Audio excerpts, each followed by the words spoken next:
할렐루야. 감사합니다.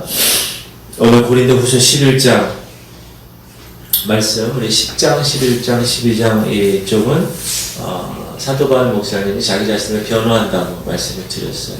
오늘은 변호하면서 살짝 자기 자랑을 하는 거예요. 바울의 대적들, 바울을 막 힘들게 하는 거짓 교사들, 이런 사람들에 대한 고발 내용을 보면서 사도 바울 목사님은 그래, 너희들이 그렇게 인간적으로 자랑하기 좋아하고 나타내기 좋아하는구나, 나도 몇 가지 자랑하겠다, 이런 얘기를 합니다. 그러면서 바울의 겸손한 모습이 17절 먼저 읽어보면, 시작. 내가 말하는 것은 주를 따라하는 말이 아니요 오직 어리석은 자와 같이 기탄 없이 자랑하노라. 이게 무슨 말이냐? 내가 자랑하는 것은 주님의 뜻은 아니지만 그럼에도 불구하고 내가 좀 자랑 좀 할 것이야. 그의 자랑이 그리스도를 영화롭게 하는 것은 아니지만 그걸 알고 있었어요, 사도 바울 목사님도. 그러나 그리스도를 영광을 위해서 내가 살아가는 일을 내가 너희들한테 한번 얘기해 볼게 라고 이야기를 하는 거예요. 그러면서 그의 자랑 첫 번째는 뭐냐면 교회에 대한 열정이 있었다. 교회에 대한 열정. 우리가 열정이라는 말을 많이 씁니다. 청년 열정, 뭐 이런 얘기도 하고. 그런데 이 열정하고 질투하고는 굉장한 차이가 있습니다. 질투는 제일 먼저 이기적인 영향이 커요. 이기적이고 육신적입니다. 그러나 열성은 사랑의 기반을 둔 것입니다.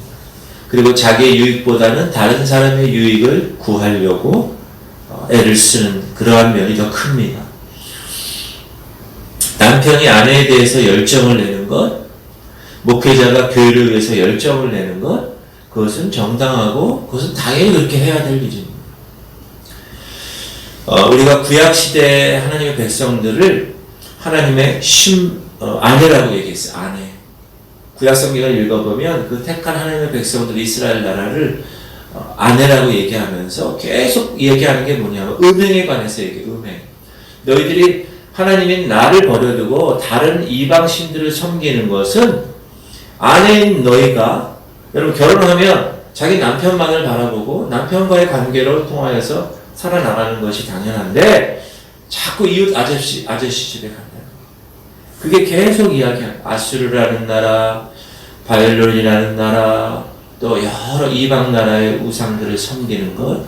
그래서 하나님께서 진노하시죠. 그렇게 비유한 것처럼 신약 시대의 교회는 그리스도의 신부라고 이야기합니다. 신부는 뭐죠? 아직 결혼식을 올리지 않은 상황. 저와 여러분은 예수님의 신부인데 아직 결혼식은 하지 않았어요. 정혼만 했어요. 정혼.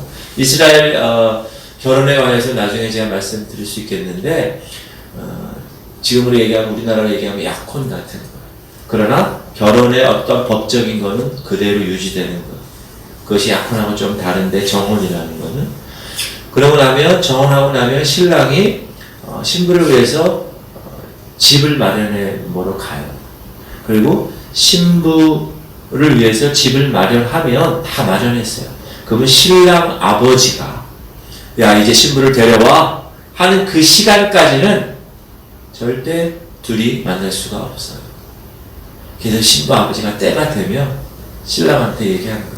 그 전까지 신랑이 어떻게 하겠어요? 계속 얘기하겠죠. 아버지 우리 다 쳐서 준비하지 않았어요?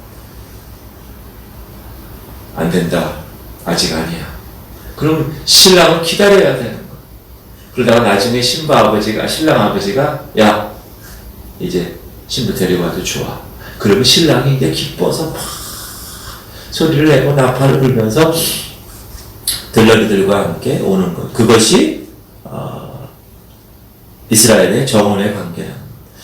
자, 11장 1절부터 3절 교회에 대한 열정 읽어볼까요? 시작.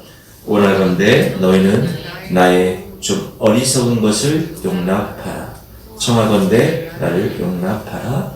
내가 하나님의 열심으로 너희를 위하여 열심을 내노니 내가 너희를 정결한 처녀로 한 남편인 그리스도께 드리려고 중매함이로다. 그러나 나는 이렇게 이야기하는. 그러니까 중간에 서서 이 목회자는 하나님과 백성들 사이에 구약의 제사장처럼, 원래 구약의 제사장이라는 말이 히브리 말로 나비라는 뜻이야. 나비. 정관사 하를 붙여서 하나비라는 뜻이거든요. 근데 그 뜻이라는 건, 그 뜻의 원래의 뜻은 뭐냐면 사이라는 거예요. between, 사이. 하나님과 백성의 사이에 있는 존재. 자, 여자와 남자를 이렇게 만나게 해서 결혼시키려면 서로 연애하는 관계 없는데, 연애하지 않는 경우는 누가 있어요? 중간에?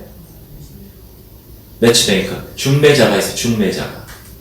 저도 아내랑 결혼할 때 물론 제가 알고 있었어요.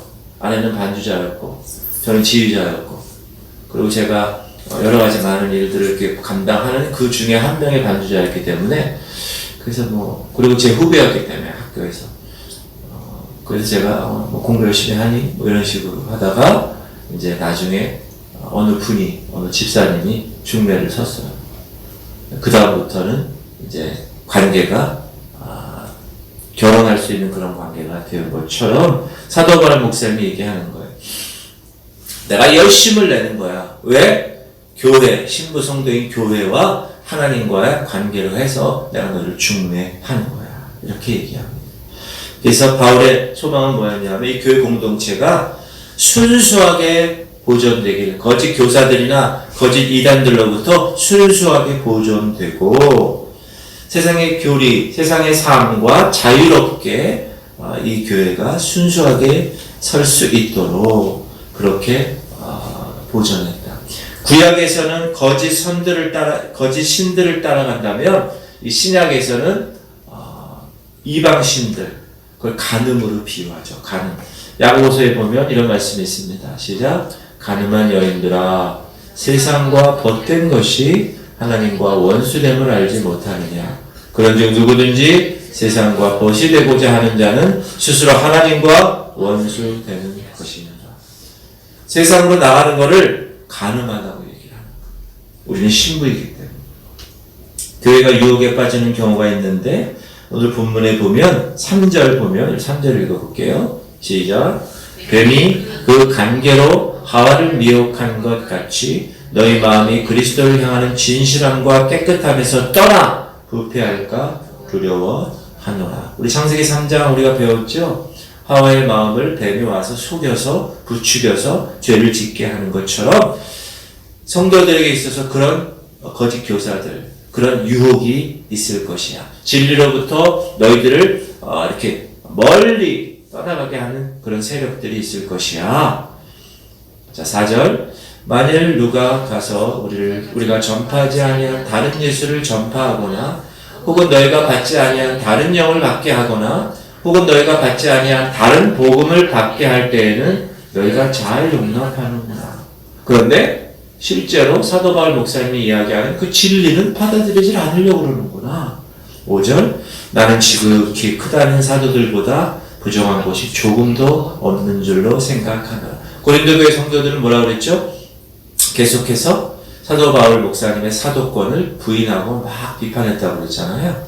6절. 내가 비록 말에는 부족하나 지식에는 그렇지 아니하니 이것을 우리가 모든 사람 가운데서 모든 일로 너희에게 나타내었느니라. 어제도 말씀드렸지만 사도 바울 목사님은 말보다는 글이 더 논리적이고 설득력이 있는, 글의 힘이 큰 사람이에요. 그런 사람이었기 때문에 이야기하는 거예요. 나는 교회에 대한 열정이 있다. 여러분, 목회자가 교회에 대한 열정이 반드시 있어야 되죠. 열정이 없으면 하나님 앞에서 어떻게 될까요? 악하고 게으른 종이 되는 겁니다. 그러므로 영적인 간음에 대한 우리의 방어는, 우리의 준비는 뭡니까? 하나님 말씀에 충실하는 거예요. 하나님이 이렇게 말씀하셨으면 믿고 순종하는 거예요. 왜? 그리스도께서 교회를 위해서 죽으셨는데. 여러분, 이 지구촌 교회를 위해서 예수 그리스도의 피값으로 사셨다고 그러잖아요. 그렇게 하셨는데 이 교회가 그리스도를 위해서 뭘 해야 될 것인가? 상대방은 목숨을 바쳤는데 그렇지 않나요? 그렇죠? 그래서 여러분들도 이 지구촌 교회 하나님의 거룩한 백성들의 모습으로 이 교회를 위해서 열정을 가지고 열심을 가지고 하나님의 거룩한 사역을 감당하시는 그런 여러분들 되시기 바랍니다. 두 번째, 바울의 겸손한 자랑은 두 번째, 교회에 대한 관용이에요. 지금 바울을 대적하는 세력들은 어떤 생각을 갖고 있느냐? 야, 바울은 참된 사도가 아니야. 만약에 자기가 봉사했으면 그 봉사한 대가 사례비를 받아야 되지 않나. 근데 사도 바울은 사례비를 안 받았어요. 자기가 스스로 일을 해서 텐트 메이커, 장막을 짓는 일을 해서 자비량으로 하나님의 거룩한 일을 감당을 했는 거. 근데 이 사람들은 오히려 그거를 야, 대단하다고 얘기해야 되는데 야, 돈을 받지 않는 것은 그가 정직하지 않다는 증거 아니야? 이렇게 오해를 하고 있는 거예요. 여러분, 우리가 이 세상에 살아갈 때, 그리스도인으로 살아갈 때 사람들로부터 이러한 비판을 받을 수가 있습니다. 그러나 하나님께서는 바울을 통해 이렇게 얘기합니다. 자, 시작. 내가 너희를 높이려고 나를 낮추어 하나님의 복음을 값없이 너에게 전함으로 죄를 지었느냐? 내가 너희를 섬기기 위하여 다른 여러 교회에서 비용을 받은 것은 탈취한 것이라. 또 내가 너희와 함께 있을 때 비용이 부족하였으되 아무에게도 누를 끼치지 아니하였음은 마게도냐에서 온 형제들이 나의 부족한 것을 보충하였습니다. 내가 모든 일에 너희에게 폐를 끼치지 않기 위하여 스스로 조심하였고 또 조심하리라. 그리스도의 진리가 내 속에 있으니 아가야 지방에서 나의 이 자랑이 막히지 아니하리라. 어떠한 까닭이냐? 내가 너희를 사랑하지 아니하느냐? 하나님이 아시느냐? 바울은 그들이 지원한 것을 거절한 것은 뭐라고요? 그들을 사랑하기 때문에 그렇다는 거예요. 고린도 교회에서는 그랬는데 빌립보 교회에서는 지원을 받았어요. 저도 예수님 교회를 개척하고 개척 초기에 많은 것이 필요하잖아요. 예를 들어서 찬양을 하기 위해서 기타도 필요하고, 그렇죠? 그럼 기도를 합니다. 하나님, 또 여러 가지 많은 것들이 필요해요. 그럼 기도하면 어느 날은 기도했는데 성경 공부를 하는 시간에 오늘 모르는 분이 왔어요. 누구를 통해서. 근데 그분이 봉투를 하나 가져왔어요. 그러더니 그거를 예수님 교회에 헌금을 하는 거예요. 저희가 직접. 거기 써있더라고요. 뭐라고. 근데 그때 우리가 기타를 사기 위해서 필요한 돈 액수가 있거든요. 그 액수 그대로 정확하게 그 봉투에 있었어요. 근데 어떻게 이렇게 오시게 됐냐고 그랬더니 이분이 말씀하시는 기도 중에 하나님이 그 교회를 가라고 했다. 그 헌금 액수를 가져. 그래서 저희가 그거를 이제 갖고 세운상가 가가지고 기타를 샀어요. 그 금액에 맞는 거죠. 할렐루야. 이 재정의 원리는 하나님께서 채우시는 거죠. 사도 바울이 그랬다는 거예요. 내가 이런 재정이 필요했을 때 마게도냐에서 아가야에서 하나님께서 하나님의 백성들을 통하여서 지원을 그때마다. 저는 지구촌 교회 성결 교회도 하나님께서 다루실 줄 믿습니다. 교회 얼마가 들어왔어, 헌금이 얼마가 들어왔어, 조금밖에 안 들어왔어, 뭐 이런 개념이 아니라 우리가 필요하면 아무것도 염려하지 말고 오직 모든 일에 기도와 간구로 너희 구할 것을 감사함으로 하나님께 아뢰면 모든 지각에 뛰어난 하나님의 평강이 샬롬이 너희 마음과 생각을 지키는 거예요. 그러면 없어도 내 마음은 편안한 거예요. 왜? 하나님이 해결하시니까. 제가 말씀드렸죠. 재정은 항상 이런 거예요. 이렇게 잡으면 안 된다. 표면 하나님 원하시는 대로 썼다가 하나님 원하시는 것을 더 주시고 또 이걸 또 하시면 더 큰 것을 주시고. 그래서 하나님이 여러분 생활 가운데 먼저 그 나라와 그 일을 구하라. 그리하면 이 모든 것을 너에게 더하신다. add on to you. 플러스 하신다는 거예요. 더하게 하신다는 거예요. 먼저 그 나라와 그 일을 구하면. 그러므로 사도 바울은 내가 그렇게 생활하는 것도 교회를 사랑하기 때문에 그런 거예요. 관용을 베풀었다. 관용을 베풀었다. 그런 이유 중에 하나가 뭐냐면 거기 고린도 교회는 대적하는 세력이 많았기 때문에 그 대적들을 근절시키기 위해서 그렇게 믿음의 행군을 이 사도 바울 목사님이 한 것으로 보입니다. 12절 나는 내가 해온 그대로 앞으로도 하리니 기회를 찾는 자들이 그 자랑하는 일로 우리와 같이 인정받으려는 그 기회를 끊으려 합니다. 아멘. 그래서 사도 바울은 이제 이 교사들을 공식적으로 공개적으로 비난하게 됩니다. 그러면서 여러분 모든 이 분란과 분열과 이런 것들의 배후에는 누가 있다고요? 영적 어둠의 영이 있는 거예요. 사단의 세력이 있는 거예요. 그래서 여러분이 그걸 계속 선포하면서 하나님의 자녀된 권세로 내가 너를 대적한다. resist. 저항한다고 계속 얘기하면서 마귀를 대적하라 그래야 피하리라. 떠나간다고 분명히 말씀하셨어요. 우리가 지난 주일 믿음에 관한 말씀을 하셨잖아요. 그것을 믿음으로 받는 거예요. 그리고 선포하는 거예요. 선포하면 하나님이 역사하시는 거예요. 그리고 그 선포의 기도는 놀라운 능력이 있습니다. 그리고 그 기도는 처음으로 하나님 믿고 하나님의 삶의 신앙을 하려고 하는 사람들에게 더 많이 나타나요. 하나님이 역사하시니까. 그 사람을 통하여서. 그래서 우리가 때를 얻든지 못 얻든지 하나님의 말씀에 대한 그 믿음에 그 잃지 않고 나가는 거예요. 개척하면서 어떤 재물에 관한, 재정에 관한 것들 꼭 필요한데 하나님이 그때마다 채워주시는. 광야에서 어떻게 하셨어요? 만나로 채워주시고 전혀 생각지 못한 바위덩이에서 물이 나오는 거예요. 수도꼭지에서 나오는 것이 아니에요.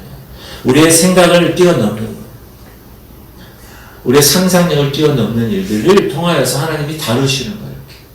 이렇게. 왜? 넌 나만 의지하면 먼저 그 나라와 그 일을 구하면 나머지는 다 먹고 의식주 아무것도 아니다 라는 걸 보여주시기 위해서. 그러므로 이 거짓 교사들이 사단의 역사를 통하여서 하는 일을 사도 바울이 공식적으로 얘기합니다. 13절 그런 사람들은 거짓 사도요 속이는 일꾼이니 자기를 그리스도의 사도로 가정하는 자들이니라. 이것은 이상한 일이 아니니라. 사단도 자기를 광명의 천사로 가장하나니 그러므로 사단의 일꾼들도 자기를 의의 일꾼으로 가장하는 것이 또한 대단한 일이 아니니라. 그들의 마지막은 그 행위대로 되리라. 사단의 역사, 사단의 이 영적 원리를 알게 되면 사단이 더 많이 공격할 거예요. 왜? 자기 다 드러났기 때문에. 그러나 우리는 하나님의 자녀된 권세를 위임받았습니다.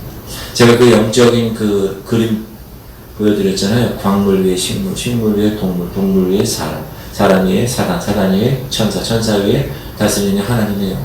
사단은 우리보다 영적 존재예요. 우리를 뒤흔들 수 있어요. 그 하나님이 계셨고 그 평안했던 에덴 동산에도 사단이 들어와서 유혹한 거예요. 우리보다 높은 존재이기 때문에. 그러나 우리는 그보다 더 높은 존재인 하나님의 자녀된 권세를 받았기 때문에, 위임받았기 때문에 우리는 대적하며 이기는 것, 승리할 수 있다. 그래서 항상 영적 전쟁에 우리가 승리하는 그 깨어있는 그 자세가 중요하다. 하나님 말씀에 이긴 자는 진 자는 이긴 자의 종이라고 했어요. 여러분 예수 그리스도, 우리는 예수 그리스도의 자녀입니다. 믿으시죠? 예수 그리스도는 사단을 이겼어요. 3번의 광야에서 시험 받을 때 판정승하셨고 3번 기록되었을 때 이걸로 십자가에서 완전히 KO승하셨어요. 사단의 권세가 뭐예요? 사망이에요. 사단의 가장 큰 권세는 죽음이에요. 죽음. 그러나 그 죽음을 깨고 부활하셨다. 그러므로 사단은 예수 그리스도로 인하여 완전 패한, KO 패한 상황이기 때문에 졌어요. 사단과 그의 무리들은 진자의 아들들이. 그러나 우리는 이긴 자, 예수 그리스도의 아들들이. 성경에 진자는 이긴 자의 종이라고 그랬어요. 그럼 여러분이 선포하며 기도하셔야 돼요. 진자는 이긴 자의 종이다. 난 이긴 예수 그리스도의 자녀다. 내가 너를 대적한다. 내 가정에서, 내 남편에서, 내 자녀에서, 내 모든 삶에서 떠나갈지어다. 예수 이름으로 이렇게 선포하는 겁니다. 선포할 때 하나님이 그 선포한 대로 이루실 것입니다. 아멘. 네 말하는 것이 그렇게 될 줄 믿고 마음에 의심하지 아니하면 그대로 되리라. 주님 말씀하신 그 말씀을 붙들고 믿음으로 나가는 것. 세 번째는 이거 먼저 읽고요. 16절. 내가 다시 말하노니 누구든지 나를 어리석은 자로 여기지 말라. 만일 그러하더라도 내가 조금 자랑할 수 있도록 어리석은 자로 받으라. 내가 말하는 것은 주를 따라하는 말이 아니요 오직 어리석은 자와 같이 기탄 없이 자랑하노라. 여러 사람이 육신을 따라 자랑하니 나도 자랑하겠노라. 너희는 지혜로운 자로서 어리석은 자들을 기쁘게 용납하는구나. 누가 너희를 종으로 삼거나 잡아먹거나 빼앗거나 스스로 높이거나 뺨을 칠지라도 너희가 용납하는도다. 나는 우리가 약한 것 같이 욕되게 말하노라. 그러나 누가 무슨 일에 담대하면 어리석은 말이나 나도 담대하리라. 자기가 겸손하게 자랑한다는 얘기예요. 테도반 백성은. 우리는 하나님 앞과 사람 앞에서 조금 더 부끄러움 없는 삶을 사는 것, 그것이 목사인 저의 삶이고 성도들은 여러분의 삶입니다. 그런 삶을 사시기 바라고요. 세 번째, 바울은 고난을 자랑했어요. 우리가 이거 고린도후서 처음 할 때 이 고난에 대해서 한번 쭉 읽었는데, 실은 사도 바울이 예루살렘 교회에서 추천서가 없다고 이 대적들이 비난 많이 했는데, 실은 사도 바울의 보증하는 추천서는 하나님이 보증하셨어요. 여러분, 모든 목회자나 모든 하나님의 백성들의 이 길은 주님이 인도하십니다. 때가 되면 다 인도하세요. 저는 이 지구촌 교회 오리라고 생각 1도 안 했어요. 요즘 애들 얘기 들어요. 여기에 이런 교회가 있는지는 알았어요. 왜냐하면 여기서 교육자회를 한번 했기 때문에 몇 년 전에 한번 왔었어요. 그리고 나서는 지구촌 교회가 또 어디 있지 잊어버렸어요. 근데 하나님께서 부르시고 하나님의 추천서에 의해서 원래는 누가 여기 오기로 돼 있었어요. 여러분 아시는 분은 아시겠죠. 그러나 하나님께서 하나님의 그 계획이 이 교회에 보내는 것이 저의 하나님의 계획이었던 것 같아요. 그래서 제가 오게 됐고 제가 여러분을 섬기게 되었어요. 이것은 뭐 잘 됐고 안 됐고 이런 것을 떠나서 하나님은 하나님의 계획에 따라 하나님의 추천서를 가지고 사람들, 특히 영적 리더십들을 쓰신다는 거예요. 저는 하나님의 뜻을 갖고 이곳에 왔고 하나님이 왜 이곳에 보내주신 이유를 잘 압니다. 그렇기 때문에 그 사역에, 그 비전에, 그 시키신 일에 종으로서 최선을 다해서 노를 젓는 거예요. 그러다 보면 하나님께서 이제 착하고 충성된 종이라고 말씀하실 때까지 여러분도 그렇게 하시기 바랍니다. 이곳에 오셨으니까 하나님께서 이곳에 보내시고 왜 그 수많은 교회 중에서 하나님 왜 이 교회를 보내셨을까 생각하고 내가 이 교회에 필요하니까 주님이 이 자리를 마련하셨구나 하고 그 자리에서 최선을 다하는 거예요. 할렐루야. 자, 그러면서 고난받는 걸 얘기하는 거예요. 이후로는 누구든지 나를 괴롭게 하지 말라. 내가 내 몸에 예수의 흔적을 지는 것. 이게 사도월 목사님의 멋진 말이에요. 이 흔적이라는 게 여러분 스티그마라는 거, 스티그마. 스티그마라는 건 뭐냐? 표식이에요, 표식. 양들을 예전에는 김서방, 이서방, 최서방, 양을 같은 목장에 다 같이 쳤어요. 그러니까 이 양이 김서방 양인지 최서방 양인지 몰라요. 그래서 김서방 양에다가는 스티그마, 표식을 한 거예요. 김, 이렇게. 이서방 양에는 이 양털을 깎고 여기 가죽에다가 화인, 불의 도장을 쫙 찍어요. 그럼 이건 평생 가는 거예요. 그 스티그마. 사도 바울 목사님은 내가 교회를 위해서, 하나님의 나라와 하나님의 일을 위해서 이 스티그마가 많다는 거예요. 이 흔적, 내 몸에 예수의 흔적. 예수의 흔적이 뭐겠어요? 죽음의 흔적이라는 게 고난의 흔적, 가시관, 창, 이런 흔적들이라는 이런 흔적이 있다. 그러면서 얘기합니다. 시작. 그들이 히브리인이냐? 나도 그러하며 그들이 이스라엘인이냐? 나도 그러하며 그들이 아브라함의 후손이냐? 나도 그러하며 그들이 그리스도의 일꾼이냐? 정신없는 말을 하거니와 나는 더욱 그러하도다.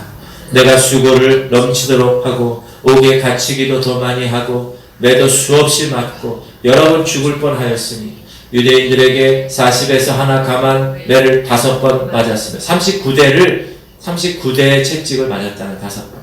3번 대장으로 맞고 1번 돌로 맞고 3번 파설하고 1주야를 깊은 바다에서 지냈으며 여러 번 여행하면서 강의 위험과 강도의 위험과 동족의 위험과 이방인의 위험과 시내의 위험과 광야의 위험과 바다의 위험과 거짓 형제 중에 위험을 당하고 또 수고하며 애쓰고 여러 번 자지 못하고 줄이며 목마르고 여러 번 굶고 춥고 헐벗었노라.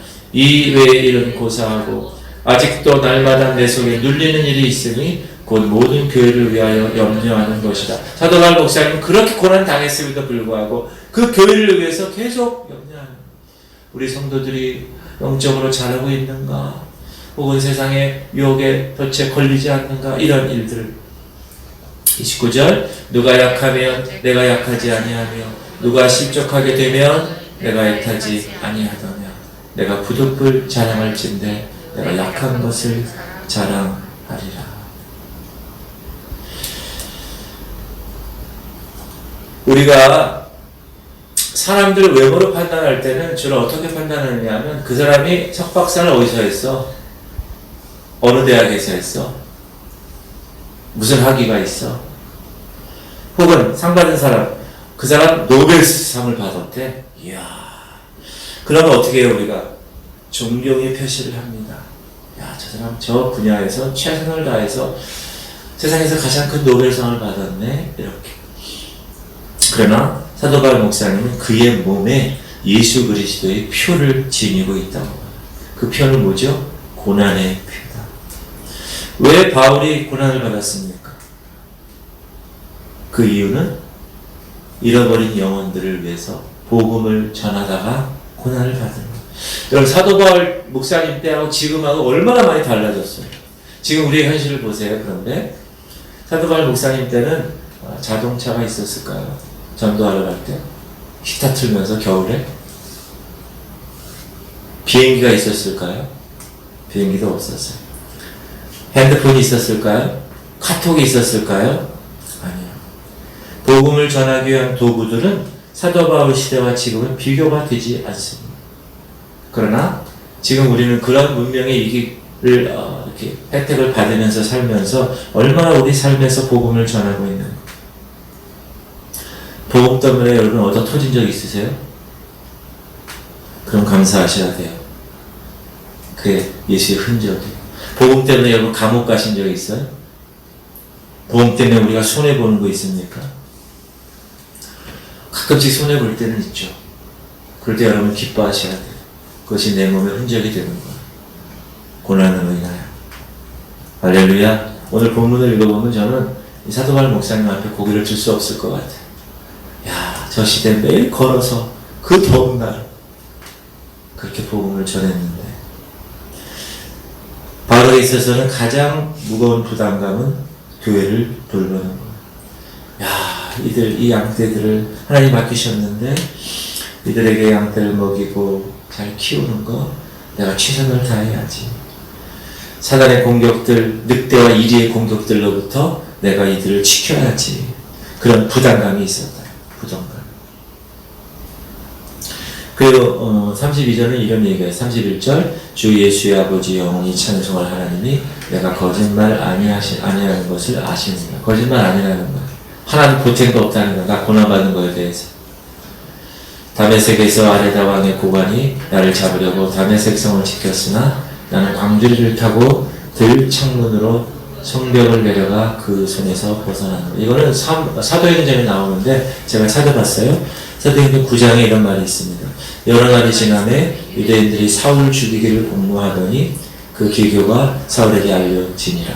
그들이 그를 죽이려고 밤낮으로 성문까지 지키거늘 그의 제자들이 밤에 사울을 광주리에 담아 성벽에서 달아내리니라. 그럼 사도 바울 목사님이 그 당시에 상당한 랍비였어요. 높은 가말리엘 문화생이었고 성령을 풀어하고 이렇게 이야기하는데 대단한 유대인 지도자였거든요. 근데 그 사람들이 대적들이 그렇게 자기를 공격할 때 겸손하게 광주리에 바구니에다 놓고 이렇게 2층에서 이렇게 밑으로 내려왔다는 거예요. 자기를 낮출 수 있는 사람. 거짓 선지자들이나 유대 지도자들은 그렇게 낮추지 않았을 거예요. 그 대적하는 세력들과 타협했을 거예요. 그리고 버젓이 큰 성문으로 나갔을 거예요. 그러나 사도 바울은 절대 그들과 타협하지 않았고 그 고난의 길, 그 위태위태한 광주리에 자기 몸을 싣고 내려왔다.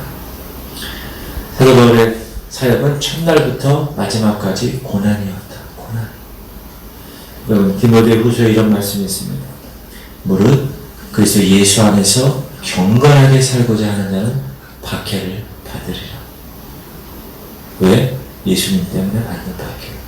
근데 그 예수님 때문에 받는 박해는 영광이에요. 그걸 꼭 기억하세요. 여러분이 이 사단의 세력들이 여러분을 이렇게 다룰 거예요. 다룰 때 여러분 그 위에 올라가서 사단을 짓밟을 수 있어야 돼요. 내가 어떤 경건한 일을 하고 거룩한 일을 해내요. 우리가 사업하면서도 또 직장에 있으면서도 또 이런 가정에서 있으면서도 그런 것들이 많아요. 있지 않은 사람들에게. 그럴 때 그 박해받고 고난받고 손가락질 받는 거에 대해서 나는 왜 이렇게 살아야 돼? 그렇게 생각하면 안 돼. 그렇게 사셔야 되는 거. 그게 그리스도 예수의 사랑. 그리고 그리스도 예수 안에 경건하게 사는 사람. 여러분이 만약에 핍박받고 고난받고 이러면 할렐루야, 내가 살아있군요. 내가 지금 제대로 사는군요. 그렇게 여러분 생각해야 돼요. 힘들죠. 그러나 우리는 이 땅에서의 삶이 다가 아니에요. 이 땅에서 살아봤자 며칠 전에 세상에서 제일 많이 산 사람 돌아가셨대요. 135살. 많이 살아야 135살.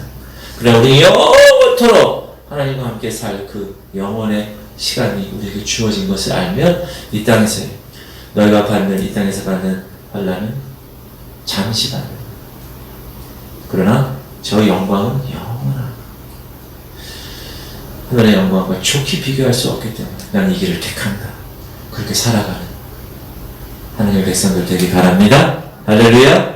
제가 세 가지 기도 제목 올렸어요. 우리 주님, 지구촌 교회 성도들이 하나님과 교회에 열정을 갖게 하시고, 열정 신자.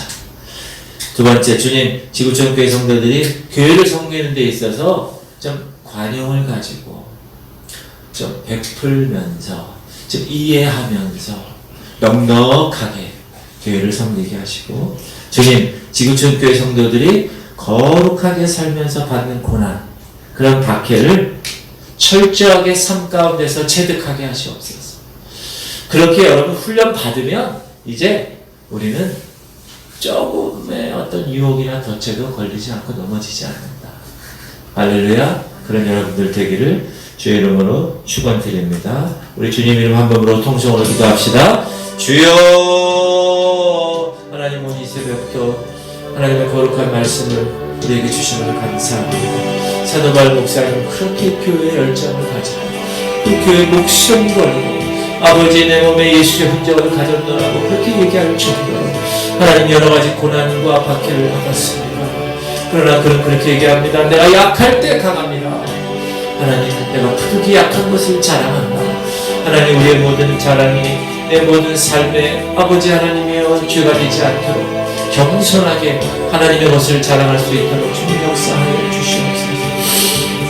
우리 지구촌교회 성도들이 하나님과 교회의 열정을 갖게 하시옵소서. 하나님의 이 거룩한 이 교회를 위해서 최선을 다하고 하나님 예배 때마다 그 자리를 지키고 하나님 내 입술을 통하여 주님께 찬양하고 간구하고 기도하고 엎드리고 하나님 말씀 가운데 반드시 있어서 그 말씀을 믿음 가운데 붙들고 나아가는 놀라운 역사가 나타나게 하시옵소서. 하나님 지구촌교회 성도들이 거룩하게 살기 원합니다. 그러나 그 거룩함으로 인하여 받는 고난이 있습니까? 그 경건을 위한 고난을 하나님 기쁘게 받고 삶 가운데서 철저하게 체득하여서 하나님 이제 말씀이 육화되어서 내 마음 가운데 하나님의 거룩한 말씀이 살아온 능력이 있게 하시고 내 삶 가운데 그 말씀이 증거되게 하시고 그 말씀이 변화되게 하시옵소서. 하나님 오늘도 이 교회를 위해서, 가정을 위해서, 자녀를 위해서, 남편을 위해서, 내 모든 삶의 것들을 위해서 기도하겠사오니 주님이 반드시 이루어지는 놀라운 역사가 나타나게 하시옵소서. 주님 감사합니다. 주님 우리를 응답하시고 하나님의 때에 반드시 놀라운 역사를 우리 삶 가운데 경험으로 하나님 보여주시옵소서. 주님 감사합니다.